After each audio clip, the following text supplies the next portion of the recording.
Pakalat-kalat ang mga criminology students sa campus namin tuwing vacant pero karamihan sa kanila ay wala namang itsura. Dito ko naisip na gusto kong lumandi sa isang pulis o sundalo kaya ang akala ni El Profesor ay sobrang dami ko nang naikama. Tawagin nyo na lang po akong Lisbon, ako po ay taga Bulacan at ayoko ng commitment pero ang nangyari sa akin ngayon ay parang ako pa yung talo. Sa ngayon si Lisbon ay isang college student at parte ng kanyang araw-araw na pagpasok ay ang pagtanaw sa mga pakalat-kalat na estudyante sa criminology. Parang lahat na lang daw ng estudyante sa criminology department nila ay crush niya na pero karamihan sa kanila ay wala namang itsura. Kaya dito niya naisipang maglandi sa mga lalaki dahil stress na siya sa kanyang buhay at naghahanap siya ng dahilan para ngumiti. April 2023 pagkatapos ng Holy Week ay naisipan niyang maghanap ng makakausap sa isang dating site at sa loob ng 5 araw ay kung sino-sino ang kanyang nakausap. At kapag meron siyang hindi nagustuhang kausap ay madali niya lang itong i-block hanggang sa may nakamatch na siya na isang criminology student na tawagin na lang nating El Profesor. Pero bukod kay El Profesor ay may mga nakausap din siyang ahente ng lupa, engineering student at medtech. Pero si El Profesor talaga ang kanyang pinili kahit malayo pa ang kanyang bahay dahil gusto niyang makasubok ng isang criminology student. Kaya nang kauna-unahang pag-uusap pa lang nilang dalawa ay nagparamdam na agad si Lisbon na gusto niyang mag-check-in sila dahil for fun lang naman talaga ito at walang seryosong bagay. Ayaw kasi talaga ni Lisbon na magkaroon ng boyfriend dahil bukod sa pinagbabawalan siya ng kanyang mga magulang, siya po ay panganay at marami siyang responsibilidad kaya takot siya sa commitment. Maraming beses niya na rin kasing nakitang nahihirapan ang kanyang nanay na humanap ng solusyon sa kung ano-anong mga problema sa buhay. Kapag nahihirapan ang nanay niya ay mas pinipiling lumayas na lang ng tatay niya kaysa tumulong sa kanilang pamilya. Kaya ang ending, nanay niya ang sumasalo sa mga problema. Kaya habang lumalaki si Lisbon ay takot siyang mangako sa isang bagay lalo na kung hindi siya sigurado kung kaya niya itong tuparin. At sa totoo lang wala ring gaanong experience si Lisbon sa ganitong bagay pero marami siyang kaibigan na sanay sa sistema ng hookups at one night stand. Kaya plano niya sanang bitawan ang kanyang virginity para kay El Profesor pero si El Profesor ay tatawa-tawa lang dahil ang akala niya ay sobrang dami ng naikama ni Lisbon. Ilang araw din sila nagkausap bago pa nalaman ni Lisbon kung ano ang Facebook account na ginagamit ni El Profesor. At sa totoo lang daw ay hindi siya na-attract sa personality ni El Profesor kahit siya yung tipo ng lalaki na sikat dahil varsity player. At bago pa sila tuluyang magkitang dalawa ay tinanong siya ni El Profesor kung ano ba talaga silang dalawa at sumagot naman si Lisbon ng friends with benefits lang. Pero napaisip si Lisbon na kung paano kung tanungin siya ng mga kaibigan niya kung ano ang nagustuhan niya kay El Profesor. Ano daw kayang isasagot niya dahil ayaw niya namang magsinungaling dahil ang totoong dahilan talaga ay malungkot lang siya at gusto niya lang ng may nakakausap. Pakiramdam kasi ni Lisbon ay sobrang lungkot ng kanyang buhay kaya si El Profesor ay pampalipas oras niya lang. Nilinaw niya rin kay El Profesor nung bago pa sila magkita na no commitment, only jugjugan lang. At ang unang plano ni Lisbon pagkatapos nila magkita ni El Profesor ay ibablock niya na ito dahil gusto niya lang talagang makatikim ng criminology student tapos nun ay wala na. Pumayag naman si El Profesor dahil meron din pala siyang tunay na karelasyon at sa relasyong yon si El Profesor ang kabit. Pagkalipas ng 9 na araw na pagpaplano nila ay tuluyan na silang nagkita ni El Profesor at hindi niya alam kung bakit habang magkasama sila ay wala siyang nararamdamang kaba. Nakangiti lang si Lisbon ng isang buong magdamag habang magkasama sila kaya ang nasa isip niya grabe, tama ang kanyang desisyon na makapagkita kay El Profesor. 3 oras silang tumagal sa isang motel at parehas daw silang nabitin kaya naisipan muna nilang kumain sa labas. Pagkatapos na uuwi na sana si Lisbon dahil ayaw niyang matraffic pero niyaya siya ni El Profesor na tumambay muna sa loob ng mall. Ang akala ni Lisbon ay sandali lang silang nakapag-usap pero hindi pa natatapos ang kanilang conversation ay nakita niya na 2 oras na agad ang lumipas. Dito niya na-realize na hindi lang pala siya ang masaya kundi pati si El Profesor dahil gusto pa siyang makasama ng matagal. At pagkatapos ng gabi na yon ay napagalitan siya ng kanyang nanay dahil anong oras na siyang nakauwi. Kaya ang plano ni Lisbon na ibablock niya sana si El Profesor pagkatapos ng una nilang pagkikita ay hindi na natuloy. Dahil tuloy-tuloy pa rin ang kanilang pag-uusap at pinlano agad nila ang susunod nilang pagkikita na bago matapos ang buwan ng April para makapag-check-in ulit. Pagkatapos ng araw na yon ay unti-unti nang gumulo ang lahat dahil nasasanay na siya sa mga pag-good morning ni El Profesor. Halos araw-araw din siyang tinatanong kung anong oras siya makakauwi para matawagan siya ni El Profesor. Naiinis din si El Profesor sa kanya kapag hindi nakakapag-good night sa kanya si Lisbon bago sila matulog. At isang beses habang magka-video call silang dalawa, sinabi sa kanya ni El Profesor na baka ipagpalit mo lang ako sa mas malapit dyan. At ang sagot naman ni Lisbon ay kung may iba akong nagugustuhan, ititigil ko muna kung ano ang meron sa ating dalawa. Pero ang nasa isip ni Lisbon ay imposible nang mangyari yon dahil nagugustuhan niya na si El Profesor. Gusto niya na sanang aminin ang nararamdaman niya kay El Profesor pero ang nasa isip ni Lisbon ay dapat siya muna ang mauna. Minsan niya na rin naikwento si El Profesor sa kanyang mga kaibigan at pinagalitan lang siya ng mga ito dahil hindi niya raw deserve deserve ang ganong treatment. Sinasabihan siya ng mga kaibigan niya na humanap na lang ng iba yung mas malapit, total marami naman daw criminology student sa kanila. Humanap na lang din daw siya ng lalaking may trabaho dahil sa tuwing nagkikita sila ni El Profesor ay mas malaki pa ang gastos niya. Kaya kahit anong sulsul sa kanya ng mga kaibigan niya ay hindi niya sinubukang humanap ng iba dahil hindi niya kayang maglandi sa dalawang lalaki. Mas lalong kumulo ang lahat nang minsang tanungin si Lisbon ng kanyang kaibigan kung meron daw ba silang picture na dalawa ni El Profesor. Kaya napaisip siya na oo nga no, bakit wala kaming picture na magkasama, eh siya tong mahilig mag-document ng mga pangyayari sa buhay niya. Naisip niya rin na kung bakit hindi sila friends sa Facebook ni El Profesor, eh alam naman nila ang tunay na pangalan ng isa't isa. Kaya inad niya si El Profesor at inaccept naman siya. Dito na bumungad sa kanya ang sandamukal na shared post ni El Profesor. Kagaya ng I love you always, my favorite girl at tiklop sa ganda. My heart belongs to you kaya I'll risk it all. Maikli lang ang buhay kaya please lang sayangin mo na sa akin, at lahat ng post na yan ay may caption na nurse. Kaya napamura na lang si Lisbon dahil lahat ng post na yon ay tungkol sa nurse na ex-girlfriend ni El Profesor na ginago lang siya. Talang si Lisbon naman ay tungkol sa business ang kanyang course kaya sobrang hapdi daw ng mga nabasa niya. Lalo siyang nawalan ng plano na umamin sa nararamdaman niya para kay El Profesor dahil baka lalo siyang maligwa. At noong isang taon, February 2022 ay na-inlove si Lisbon sa isa niyang tropa na tawagin naman nating Angel. Pagkatapos daw kasi ng pandemic ay napadalas ang paglabas nilang magbabarkada, umaabot sa punto na kahit bumabagyo kapag trip nilang kumain ng lugaw ay maglulugaw sila. At sa lahat ng pagkakataon na yon ay napapansin ng ilan na iba ang closeness silang dalawa ni Angel. Naramdaman ni Lisbon ang pahapyaw na paglalandi sa kanya ni Angel pero okay lang yun dahil parehas naman silang single nung mga panahon na yon. Minsan ay inaya siya ni Angel sa bahay nila na dalawa lang silang nakatambay at sobrang dami nilang naging pictures na sobrang sweet nila. 7 taon na silang magkaibigan ni Angel pero hindi naman sila ganun ka-sweet noon kaya hinihintay niya lang na may umamin sa kanilang dalawa. Ang problema daw kasi kapag na-inlove ka sa sarili mong tropa ay alam mo kung ano-ano ang mga kalokohan niya simula noon hanggang ngayon. Pero kahit alam ni Lisbon na kung sino-sino ang naging girlfriend ni Angel ay hindi niya pa rin napigilan ng kanyang sarili na mahalin siya. At sa mga oras na yon ay tamang timing na lang ang hinihintay ni Lisbon at aamin na siya pero may plot twist. Nang bigla na lang umamin sa kanya si Angel na meron na siyang bagong girlfriend pero hindi niya ito maipublic dahil hindi niya naman ito mahal. Pinatulan lang daw ni Angel ang babae dahil hindi sa type niya yung babae kundi willing ito na gawin ng mga school activities niya. Sobrang plain lang ng pagkakwento sa kanya ni Angel kaya hindi man lang nagawang magselos ni Lisbon. Medyo nagulat lang siya sa balita pero hindi niya binasag ang trip ni Angel. Hindi naman siya galit pero dumistansya na siya. At minsan ay tumawag sa kanya si Angel, 2 oras silang nakapag-usap para makapag-catch up lang sa mga buhay-buhay ng isa't isa. Pero sobrang naging madaya ang panahon dahil wala na siyang nararamdaman kahit konting sakit o kilig nung nakapag-usap sila. Kaya sobrang sigurado si Lisbon na naka-move on na siya kay Angel pero kay El Profesor ay hindi pa rin siya maka-move on. Kasunod nun ay bigla na lang naging cold sa kanya si El Profesor kaya lalo siyang naging malungkot dahil iniisip niya na baka katapusan na nilang dalawa. Hinihintay niya na lang talaga na sabihin sa kanya ni El Profesor na ayaw niya na o nagsasawa na siya. Mas maagang mawala sa buhay niya si El Profesor ay mas okay dahil total parehas na rin naman silang pagod financially. Habang nagtatagal kasi sila ay sobrang dumadami na ang inaasa sa kanya ni El Profesor kagaya ng mga online activities niya. Dahil akala ni Lisbon na katapusan na nila ay bumalik siya sa isang dating app at naghanap siya ng bagong makakausap. Doon ay may nakamatch siya na isang lalaki na parehas ng kanyang kurso na business at tawagin na lang nating Kib na mas matanda sa kanya ng 2 taon. Hindi na umarte si Lisbon dahil matangkad at gwapo si Kib at sinabi niya na siya ang magbabayad ng motel. Ibabalik din daw ang kanyang pamasahe, pumayag lang siya na makapag-check-in sila sa loob ng 3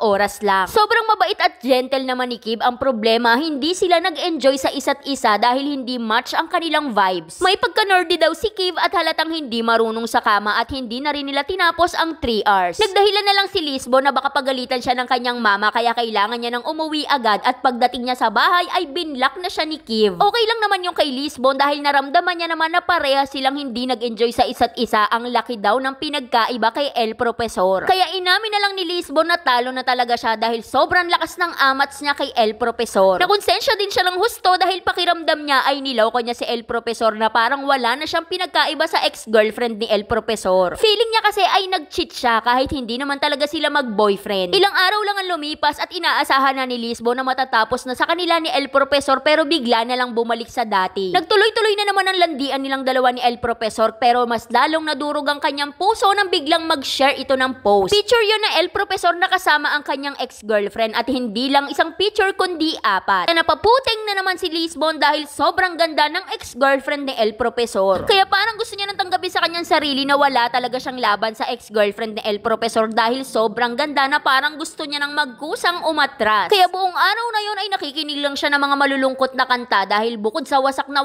siya ay hindi pa siya nagkakaroon ng period. Parang bigla na lang siyang natakot dahil naisip niya kung paano kung buntis siya ay sinong ama. Alam niyang hindi marunong si Kiv sa kama pero paano kung doon siya na disgrasya. At buwan ng June nang niyaya siya ulit ni El Profesor na magkita silang dalawa, pumayag naman si Lisbon. At ang sabi niya ay last na to at tatapusin niya na lang kung anong meron sa kanilang dalawa pero hindi niya pa rin nagawa dahil ramdam na ramdam niya ang saya sa tuwing magkasama silang dalawa at nakikita niya rin naman na gusto rin siya ni Lisbon. Kaya gusto niya sana tanungin si Lisbon na kung bakit hindi na lang ako. Pwede bang kalimutan mo na lang sana yung ex mo? Pwede bang ako na lang? Pero syempre wala naman siyang karapatang magreklamo dahil una pa lang si Lisbon na ang may sabi na bawal ang commitment. Binanggit niya rin kay El Profesor na nararamdaman niyang parang buntis siya pero hindi alam ni El Profesor na may dumaw daw ng iba sa kanya. Kaya bumili sila ng pregnancy test na dalawa at parehas negative ang resulta. Pagkatapos ng 3 days ay nagkaroon na siya. Tuloy-tuloy pa rin ang paglalandian nilang dalawa ni El Profesor at pinipilit ni Lisbon na ibaon sa limot ang magandang mukha ng ex-girlfriend niya. Buwan ng July ay nagkita ulit sila ni El Profesor at dito sila nagkaroon ng unang picture na magkasama sila. Pero pagkatapos nun ay bigla na naman naging cold sa kanya si El Profesor kaya naisipan niyang mag-upload ng story sa Instagram. Pinost niya ang picture nilang dalawa ni El Profesor pero naka-hide yun sa kanya at nag-react naman si Angel. Bigla rin siyang chinat na baka pwede daw tumambay sa kanya. Nagtanong si Angel tungkol kay El Profesor. At kahit iba-ibahin pa ni Lisbon ang usapan ay binabalik pa rin ni Angel tungkol kay El Profesor kaya feeling niya ito ay nagseselos. Sana lang talaga ay mahal ko pa rin si Angel dahil kung ganun sana ay mas magiging madali ang lahat. Kay Angel kasi ay hindi ko naranasang itago. Kaya niya akong hawakan kahit may nakakakita sa aming mga kaibigan. May kaya rin sila sa buhay, may kotse at kayang-kaya niya akong puntahan sa aming bahay. Kilalang kilala rin si Angel ng mga magulang ko dahil minsan niya nang sinuportahan ng mami ko sa mga negosyo nito. Sa ngayon ay tuloy-tuloy pa rin kami ni El Profesor. May mga araw na okay kami at may mga